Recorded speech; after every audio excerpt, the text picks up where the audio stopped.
Jæja, strákar. Hvernig tilfinningin? Hann á okkur hérna bara mínútu eftir frábæran sigur gegn Danmörku. Hvernig líður ykkur? Bara mjög vel, bara geggjað. Geggjað tilfinning að vinna sem átti að vera besta lið á mótinu. Já. Við erum ekki búist að vinna með 20. Rosalega jöfn einhvern veginn frammistaða hjá ykkur fyrir utan þriðjuleiklutina stundum. Komið inn með gífurlegum krafti í dag, alveg svo móti Íslandi. En þið svarið betur áhlaupinu þeirra í byrjun seinni hálfleiks. Hvað voruð þið búin að ræða svona fyrir þennan? Bara stíga út, opnustig mikið og ekki lega þeim að koma okkur í fyrra leik heldur að halda okkur í okkar leik þar sem við erum góðir í og Baldur komið góða ræði til að bakka okkur upp í kálfum. Virðist þér að fá, framlag úr bara mörgum áttum í þessu liði. Þið treystu ykkur öðrum inn á vellinum, eða ekki? Já, mjög.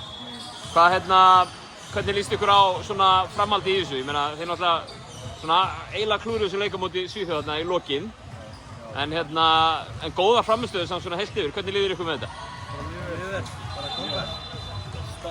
Spenntur fyrir næsta leik og EM svo í margur. Já. Það var talað um þetta mót sem svona æfingamót fyrir Evrópamótið. Sjáu þið miklar bætingar núna á þessu móti hjá liðinu? Hvað sjáu þið mest? Hvar eru þið svona að taka út? Liðsetjan sem lið. Gott flæði á boltanum og alltaf. En það er stutt á milli í þessu. Það eru heimadrengir í Finnlandi strax á morgun í loka leik. Þið hljótið að vilja enda þetta á góðum nótum. Við reynum það. Hvað þurfum við að gera til að vinna þar? Bara vilja þetta meira fyrir. Bara halda gildi. Spila eins og við erum að spila núna. Kæra ekki strákar, ég ætla að leyfa ykkur að fara að fagna þessu í smá tíma allavega með drengurum. Takk fyrir.